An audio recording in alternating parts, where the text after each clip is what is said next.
साल 2019 फरवरी की 26 तारीख को इंडियन एयरफोर्स के फाइटर जेट जब पाकिस्तान के बालाकोट में आतंकवादियों का खात्मा कर रहे थे, उस वक्त देश के दूसरे छोर पर भारतीय फौज एक बेहद खास और खुफिया मिशन को अंजाम दे रही थी।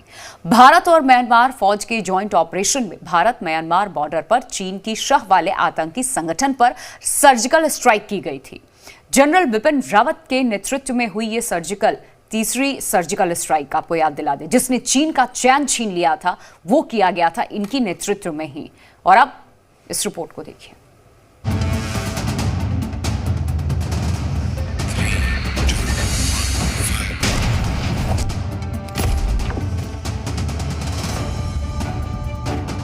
ये हिंदुस्तानी सेना की सर्जिकल स्ट्राइक की तस्वीर है, जिसने दुनिया को बता दिया कि आतंक का फन कुचलने के लिए हम किसी भी हद तक जा सकते हैं।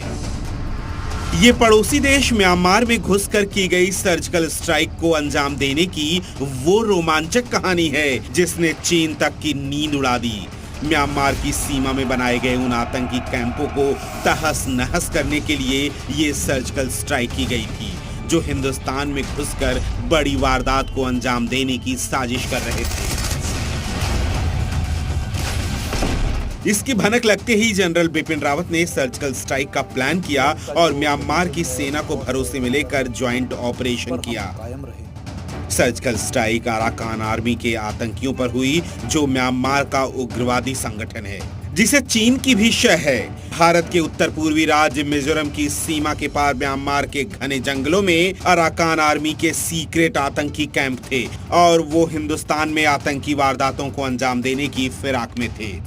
The Indian Army and Myanmar Army are cooperating very well to ensure that each other's territory is not used by insurgents on either side.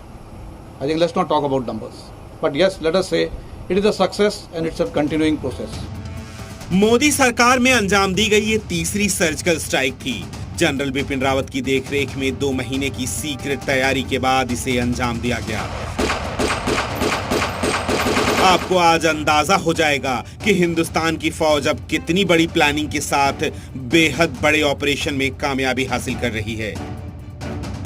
2 हफ्ते तक सर्जिकल स्ट्राइक की प्लानिंग की गई। 2 हफ्ते का वक्त ऑपरेशन को अंजाम देने में लगा। 17 फरवरी से 2 मार्च तक ये सर्जिकल स्ट्राइक चली। पहली बार इतनी बड़ी सीमा पर स्ट्राइक की गई। पहली बार बड़े लेवल पर फौज की तैनाती की गई। ऑपरेशन में इंडियन आर्मी की स्पेशल फोर्स शामिल थी। असम राइफल्स इन्फेंट्री यूनिट्स की मदद ली गई। हेलीकॉप्टर्स, ड्रोन्स और सर्विलांस डिवाइस का इस्तेमाल हुआ। Such exercises will go a long way in ensuring that we understand each other's procedures and methods of functioning. We are able to cooperate and coordinate our activities with each other so that in times of need in the future, anytime, we are able to come to each other's aid. That is the purpose of this exercise. And I think if this has been accomplished and achieved, we can say it is mission accomplished. आतंक के खिलाफ इस operation को उस दौर में अंजाम दिया गया जब तीनों सेनाएं पाकिस्तान को सबक सिखाने के लिए तैयार थीं। इस ऑपरेशन से चीन को कड़ा संदेश गया, क्योंकि हिंदुस्तान के खिलाफ ड्रैगन अराकान आर्मी को अपना मोहरा बनाने के लिए बड़ी चाल चल रहा था। उन्हें अत्याधुनिक हथियार मुहैया कराने के साथ उनकी ट्रेनिंग भी मुहैया करवा रहा था और हर तरह की मदद दे रहा था।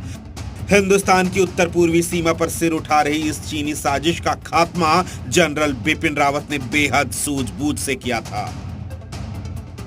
ब्यूरो रिपोर्ट, जी मीडिया। तो कुछ इस तरीके से हमारे फौज के महानायक ने आज देशवासियों से विदा लिया, जिसका पूरे देश भर में इस वक्त जो शोक है वो देखी जा सकती है। स्तब्ध है हर कोई इस खबर के बाद। एक छोटे से ब्रेक लिए यहां पर रुक रहे हैं। खबरें आगे जा रही हैं, आप बने रहिए जी हिंदुस्तान के साथ। जब तक सूरज चांद रहेगा, जनरल रावत तुम्हारा नाम रहेगा। तो आपकी याद कभी भूलेंगे नहीं हम।